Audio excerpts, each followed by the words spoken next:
오늘 말씀은 예수님의 12제자인 제자들의 길이라는 말씀을 드릴 텐데, 지금 여기 있는 이제 사도행전 1장 8절은 오늘 말씀의 본문이라기보다는 제가 2주간 설교를 드릴 제자들이 예수님을 만나고 그리고 예수님을 따라 끝에는 복음을 전하는 그 전체적인 그 삶 중에 가장 핵심적인 말씀이라고 생각이 들어서 사도행전 1장 8절이라는 말씀을 올리게 되었습니다. 그러면은 오늘 말씀을 들으실 때 제자들의 이러한 삶과 그리고 지금 현재 우리가 가고 있는 우리의 모습과 비교를 해본다면은 말씀을 들으시는데 좀 더 도움이 되실 것 같습니다.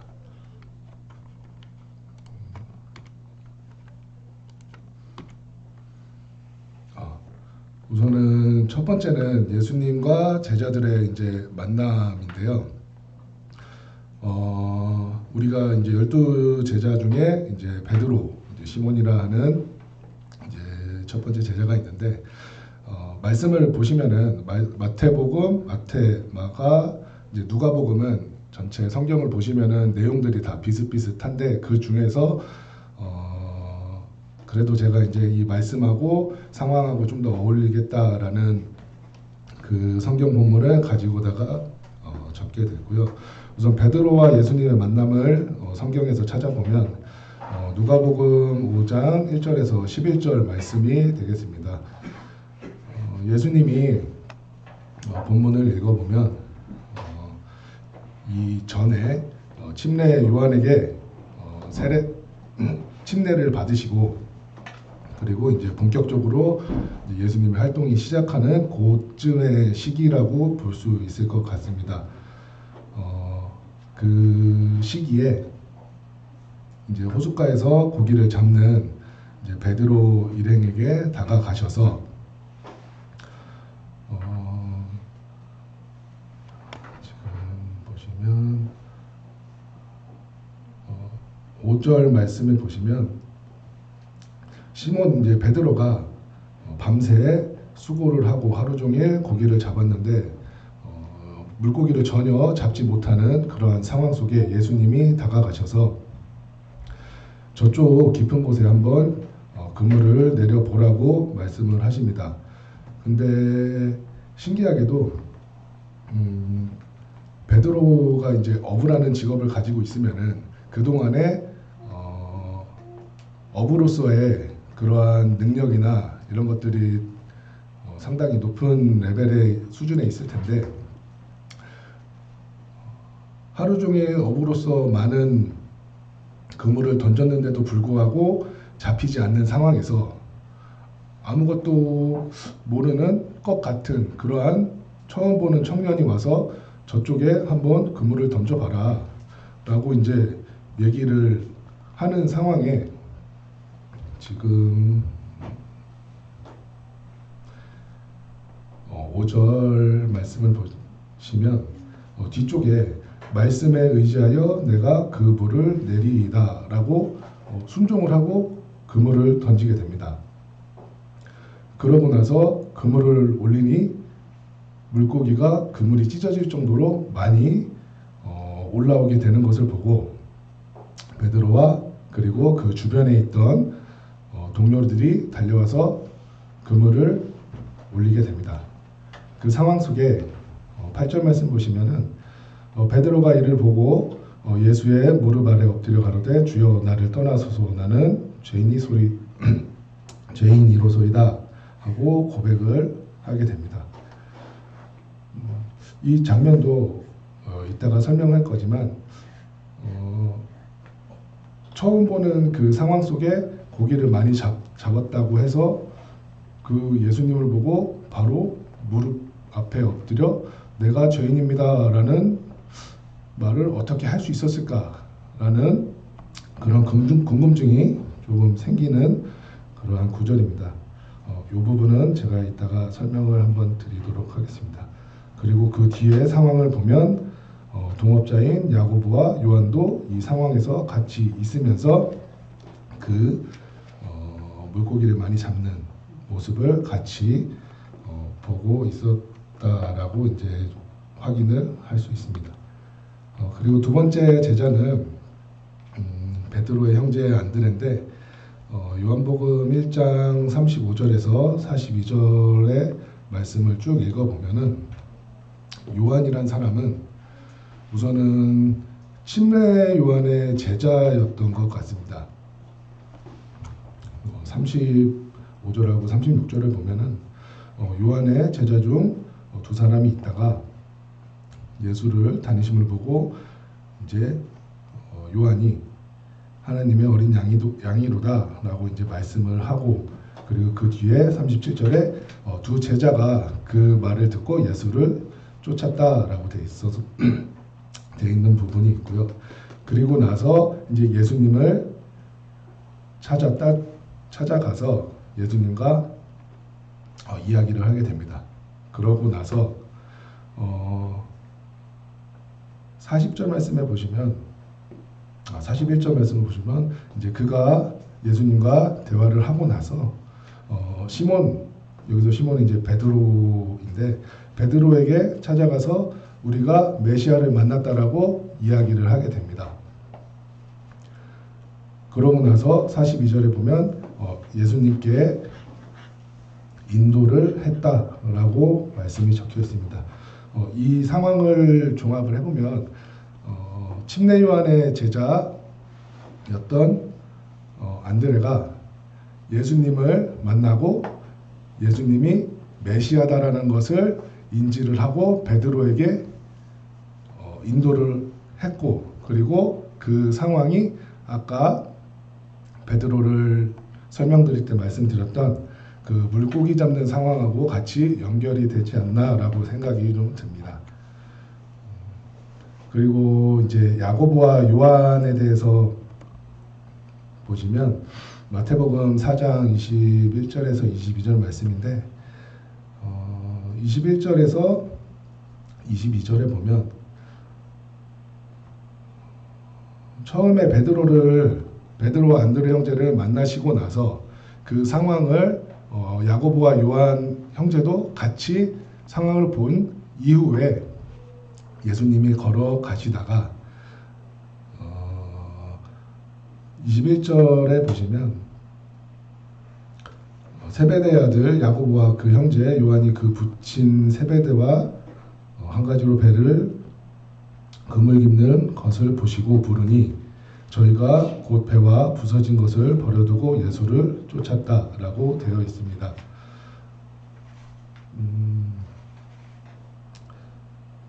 여기서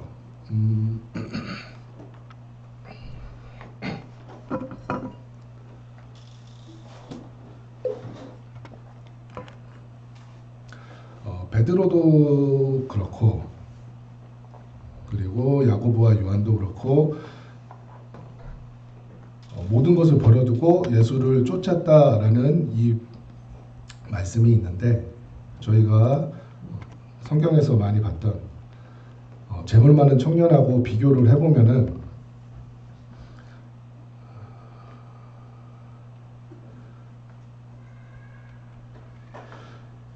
재물 많은 청년에 대해서 우선 설명을 한번 드리면 마태복음 19장 16절에서 22절 말씀을 요약해서 말씀드리면 어떤 청년이 예수님에게 다가와 어떻게 해야지 영생을 얻을 수 있냐라고 이제 여쭤봅니다. 그때 예수님이 말씀을 하시는 게 우선은 계명을 지켜라 라고 말씀을 하시고, 그 청년이 대답하되 내가 그 계명을 모두 다 지키고 있습니다 라고 대답을 하니 예수님이 그러면은 네가 가지고 있는 소유를 다 팔아서 가난한 자들한테 주고 그리고 나를 쫓아와라 라고 말씀을 하십니다. 그때의 청년은 본인이 가지고 있는 재물이 많다 보니까 그 생각에 근심을 하면서 다시 자기가 있던 그 자리로 돌아갔다라고 말씀을 하고 있습니다. 이 상황을 두 개를 비교를 해본다고 하면은 베드로와 안드레 그리고 야고보 요한 형제는 어부의 삶이 있고 그리고 가족이 있고 본인들이 가지고 있는 재물들이 있었을 것인데 그거를 생각하지 않고 예수님께서 나를 쫓아오라 라고 했을 때 그 모든 것을 버리고 따라갔던 그러한 제자들이 되겠고, 그리고 청년은 말씀드린 것처럼 목적이 영생에 대한 목적이 있었고, 그리고 예수님께서 따라오라고 명령을 하셨을 때 본인이 가지고 있던 재물들에 근심을 하며 따라가지 않았던 그러한 일들이 있었습니다. 이렇게 봤을 때 베드로와 안드레와 야고보 요한에게는 우리가 알지 못하는 무언가가 있었던 것 같습니다. 지금 우리 저만 생각을 해도, 예를 들어 저 상황 속에 제가 예수님이 저에게 나를 따르라고 하셨을 때 과연 내가 지금 가지고 있는 이 삶의 모든 것을 버리고 따라갈 수 있겠는가 라고 한다면 고민을 하겠죠. 고민을 해봤을 것 같은데, 지금 여기에 있는 베드로, 안드레 이 네 제자들은 그러한 고민 없이 예수님을 따라갔다라는 것이 무언가 이 제자들에게는 있었다라고 할 수 있을 것 같습니다.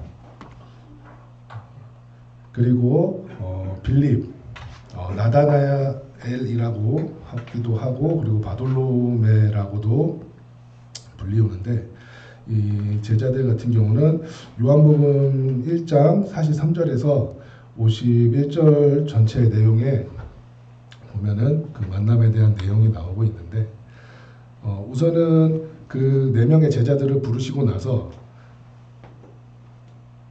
그 베세다 쪽 동네를 돌아보시다가 이제 빌립을 만나게 되고, 그리고 빌립이 예수님에 대해서 나다나엘에게 전하는 그러한 내용들이 있습니다.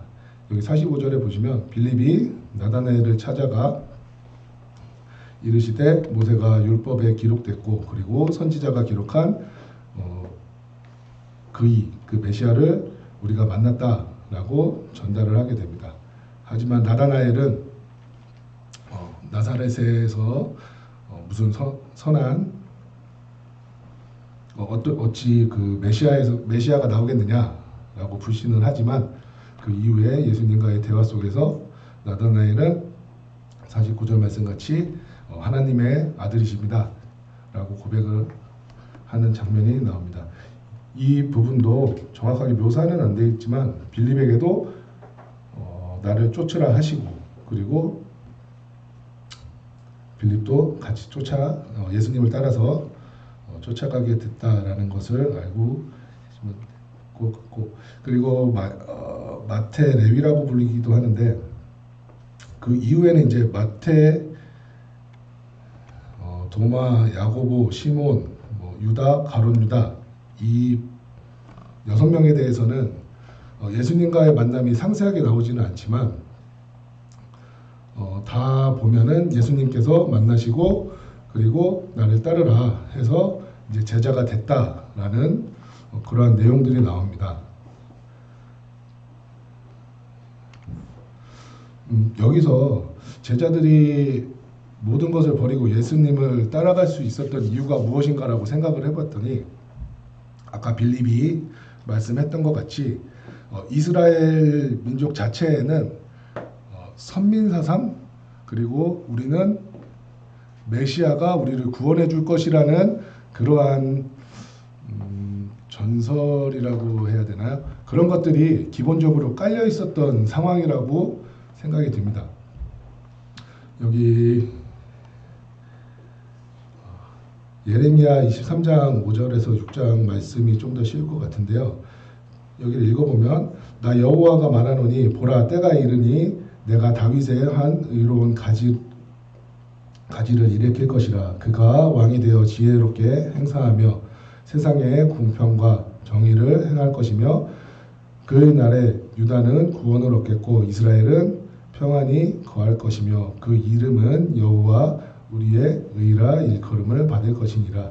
이러한 내용들이 예로부터 이스라엘 민족의 우리를 구원할 메시아가 올 것이다 라는 것들이 쭉 전해져 왔을 것이고 이 12명의 제자들한테도 마찬가지로 그러한 사상이라고 해야 되나요? 그러한 이야기들이 머릿속에 있었을 것입니다.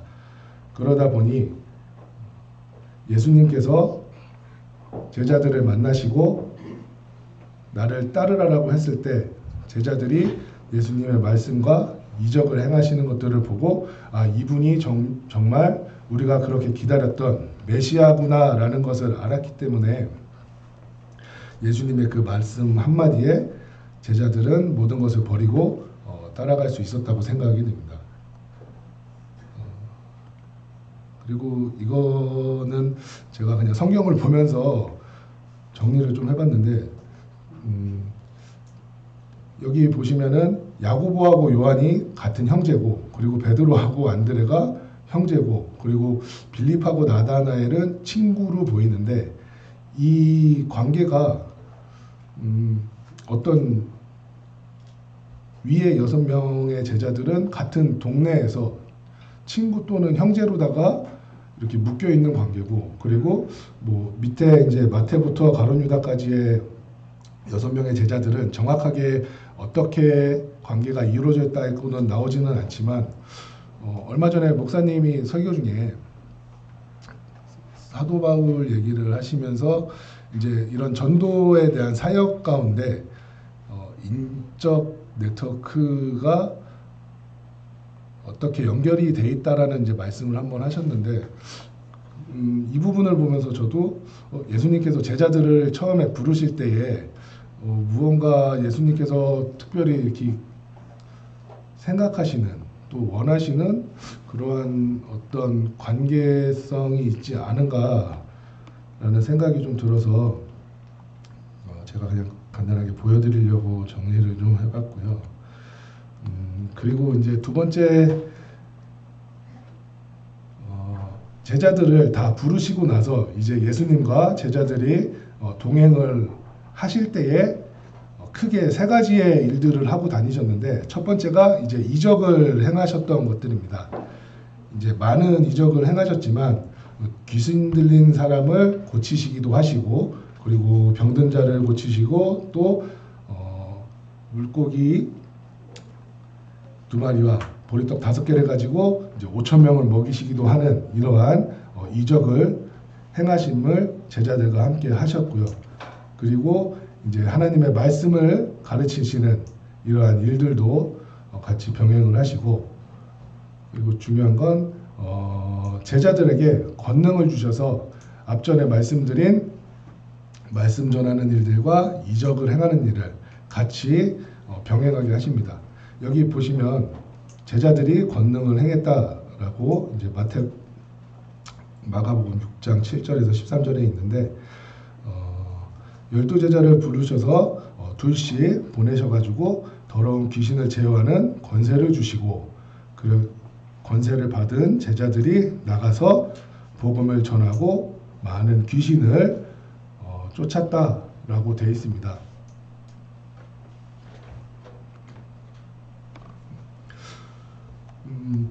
이렇게 제자들이 예수님과 다니면서 많은 이적을 보고 또 본인들이 그러한 권능을 받아서 직접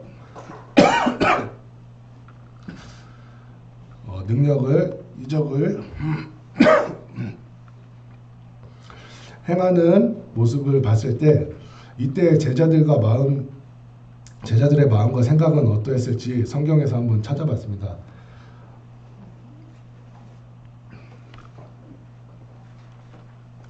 마가복음 10장 35절에서 41절 말씀을 보면 이게 이제 여기는 이제 세베대의 아들 야고보와 요한이라고 나오는데 마태복음은 그의 어머니라고 나오는 부분이 좀 차이는 있지만 이 둘이 예수님께 다가가서 우리가 원하는 것이 있습니다. 우리가 예수님 우편에, 하나는 좌편에 앉게 해달라고 예수님께 부탁을 드립니다. 그러나 예수님께서는 말씀하시길, 너희가 이제 구하는 것은 너희가 알지 못한다. 너희가 나의 마시는 잔을 마시며 나의 받는 침례를 받을 수 있느냐라고 되묻습니다. 하지만 이 형제는 정확하게 이제 그 부분에 대해서는 알지 못하는 상태에서 우리는 할 수 있습니다, 마실 수 있습니다 라고 대답을 합니다. 하지만 예수님께서는 내 좌우편에 앉는 것은 내가 주는 것이 아니라 예비되어 있는 그 누군가가 얻을 것이다 라고 이제 답변을 하시는데, 그 전체적인 상황을 보고 남은 열제자가 야고보와 요한에 대해서 이제 분이 여겼다는 그런 말씀이 나오고 있습니다. 여기서 제자들의 생각과 마음을 조금 엿볼 수 있는데, 본인들도, 제자들도 예수님과 같이 이적을 행하고 그리고 말씀을 듣고 그 말씀을 전하는 가운데, 우리가 제자들이 예수님이 누구인지 분명히 알고 있는 상태에서 우리를 구원해 주실 메시아고 이스라엘의 진정한 왕이 될 거라는 그러한 생각 속에, 그 왕과 가까이 붙어 있는다고 하면은 자신들에게 떨어질 그런 재물이 될 수도 있고, 아니면은 그런 능력이 될 수도 있고, 많은 것을 얻을 수 있다라는 생각이 들었을 것 같습니다. 그 생각이 있는 가운데 제자들은 예수님과 다른 목적을 가질 수밖에 없을 것이라고 생각이 듭니다. 여기 마가복음 10장 42절에서 45절 말씀을 보면 예수님의 세상에 오신 목적에 대해서 말씀을 하고 계시는데, 읽어보면 너희 중에는 그렇지 아니하니 너희 중에 누구든지 크고자 하는 자는 너희를 섬기는 자가 되고, 너희 중에 누구든지 으뜸이 되고자 하는 자는 모든 사람의 종이 되어야 하리라. 인자가 온 것은 섬김을 받으려 함이 아니요 도리어 섬기고 자기 목숨을 많은 사람의 대속물로 주려 함이라. 이 말씀을 봤을 때 예수님의 목적은 섬김을 받는 것이 아니고 섬기려 오시고, 그리고 예수님의 목숨을 죄인들을 위한 대속물로 드리려고 예수님은 오셨다라고 생각이 들고, 제자들의 목적은 그 반대인 대중들에게 섬김을 받는 것, 예수님과 다니면서 아까 같은 그러한 권능을 받아서 이적을 행할 수 있는 그 상황 속에서 제자들은 분명히 대중들에게 인지도도 많이 상승을 할 것이고, 그리고 기존에 자기가 받던 대우보다도 훨씬 더 많은 대우를 받았던 것으로 이렇게 보여집니다. 그러다 보니 예수님의 목적과 제자들의 목적은 정반대가 될 수밖에 없었을 것이라 생각이 됩니다. 그러한 상황 속에 이제 예수님께서 십자가에 달리시기 전, 그때 크게 제자들은 두 가지의 길로 갈리게 됩니다. 첫 번째가 이제 한쪽이 가룟 유다의 길인데, 가룟 유다가 예수님을 팔려는 계획을 세우게 됩니다. 그 계획에 대해 성경 말씀을 읽어보면, 우선 가룟 유다가 어떤 사람인가에 대해서 요한복음 12장 1절에서 8절 말씀을 보면, 6장에 이 상황이 마리아라는 사람이 비싼 향료를 가져와서 예수님의 발에 붓고 자기의 머리로 발을 씻어주는 상황에서 가룟 유다가 이제 마리아에게 지적을 합니다. 그 비싼 향료를 어찌 예수님의 발을 씻는 데 쓰느냐, 차라리 그걸 팔아서 가난한 사람들한테 주는 게 낫지 않느냐라고 이제 말을 합니다. 근데 이 말 속에는 진정 가난한 사람들을 생각함이 아니고 본인이 이 제자들 가운데 이제 동괴를 맡은 자로서 그 돈에 대한 생각을 가지고 이러한 말들을 하게 됩니다. 그러니까 진심이 아닌 거짓된 그러한 말을 쏟아내게 되고, 그리고 요한복음 14장 1절에서 2절 말씀을 보면 이게 이제 예수님께서 제자들의 발을 씻겨주는 그러한 상황 속에 2절 말씀 보면 마귀가 벌써 시몬의 아들 가룟 유다의 마음에 예수를 팔려는 생각을 넣었다. 마귀가 유다의 마음에 예수님을 팔려는 마음을 넣었다라고 여기 써 있는데, 이게 그냥 마귀가 그 사람에게 마음을 준다고 해서 생기는 것이 아니라, 이 성경 말씀을 봤을 때는 유다 자체도 어떠한 예수님에 대한 불만 또는 믿음이라고 하는 그런 부분들이 어긋나 있는 방향으로 있는 상태에서 마귀의 그런 씨앗을 마음에 심었을 때 그게 들어갔다라고 볼 수 있을 것 같습니다. 그리고 그 이후에 가룟 유다는 예수님을 팔게 됩니다.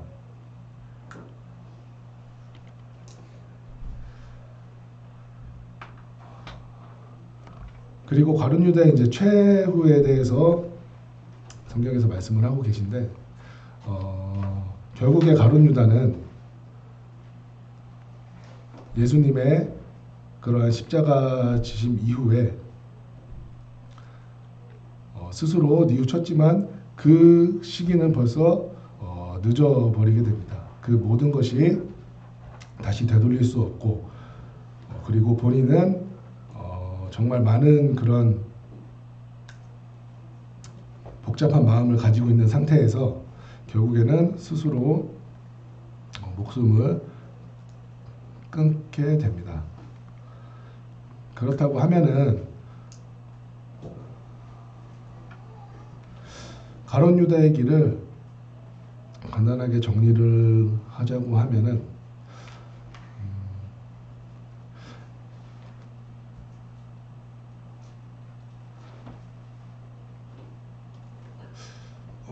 가룟 유다의 길은 지금의 우리들과 비교를 해봤을 때 베드로후서 2장 20절에서 22절 말씀 중에 20장의 말씀하고 우리가 같이 비교를 해볼 수 있을 것 같습니다. 지금 20절 말씀에 보면 저희가 우리 주 되신 구주 예수 그리스도를 알므로 세상의 더러움을 피한 후에 다시 그 중에 얼매이고 지면 그 나중 형편이 처음보다 더 심하리라 라는 말씀이 있는데, 우리가 지금 현재 유다와 같은 길을 걷는다고 하면은 우리가 하나님을 구주로 영접하고 그리고 믿는 가운데 우리의 어떠한 이유로 인해 하나님을 다시 부인하고 그리고 예전의 세상의 것으로 다시 돌아간다고 하면은 이 모든 것이 어떻게 보면은 지금 우리가 죄에서 구원받는다는 그러한 그 죄의 굴레 속에 다시 죄인으로 돌아가고 또 하나님 앞에 용서를 구하고 다시 또 죄 속에 들어가는 그런 죄의 굴레 속에 빠지는 그러한 상황 속에 들어간다고 생각이 듭니다. 나머지 이제 11명의 제자에 대해서 간단하게 말씀드리면 제자들은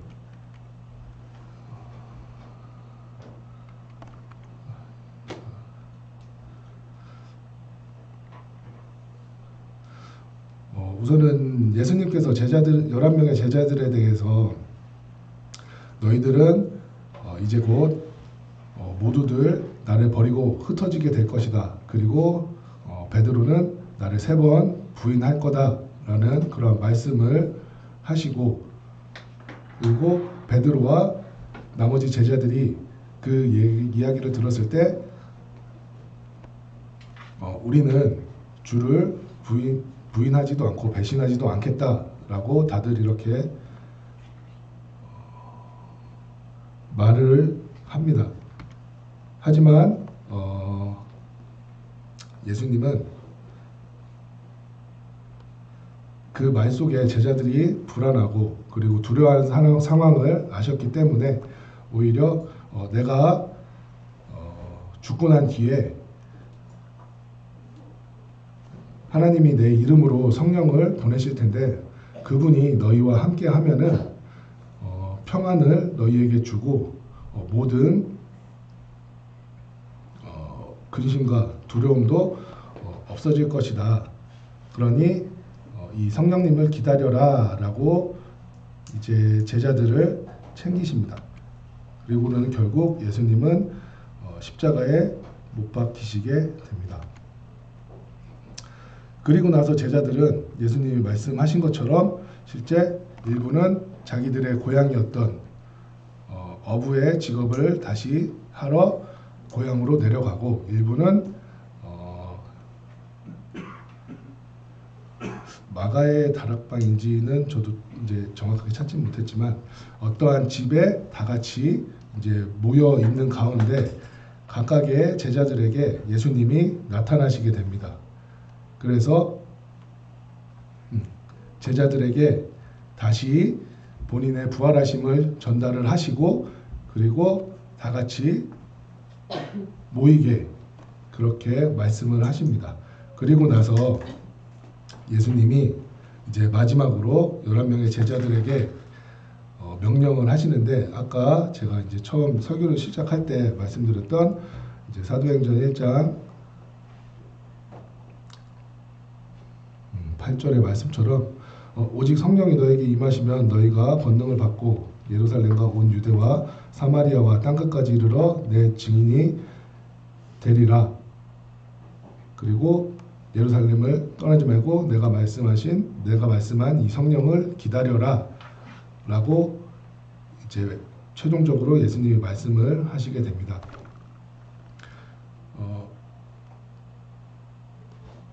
이제 다음 설교에 그 성령님을 기다리며 제자들이 했던 내용과 그리고 그 이후에 성령님과 함께하는 그 제자들의 삶을 말씀을 드릴 텐데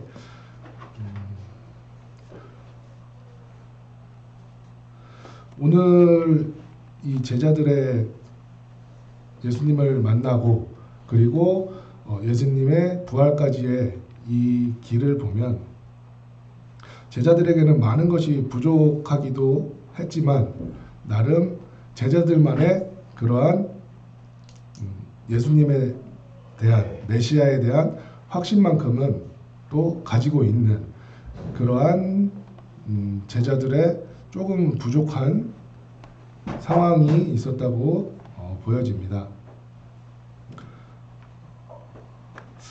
어떻게 보면 이제 우리들도 그렇고 제자들도 그렇고 가장 중요한 거는 그 이후의 삶을 우리가 어떻게 따라가냐라는 것에 있을 텐데 우리는 누구나 처음에 교회를 나오고 우리가 예수님이 우리의 죄 때문에 돌아가셨다. 그리고 우리를 구원할 그리스도라는 것을 믿는 그 과정은 우리 제자들과 같이 각각 다른 사연이 있지만 그 사연 예수님을 만나는 그 사연보다는 우리가 앞으로 어떻게 예수님이 마지막에 명령하신 이러한 삶을 우리가 살아갈 것인지가 더 중요할 거라고 생각이 들고요.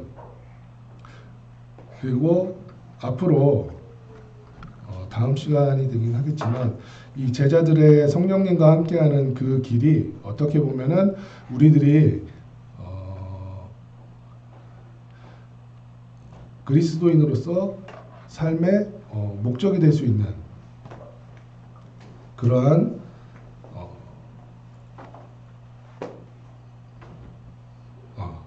삶의 목적이 될 수 있는 그런 말씀에 도움이 될 거라 생각이 듭니다. 우선은 오늘 제가 준비한 말씀은 여기까지고요.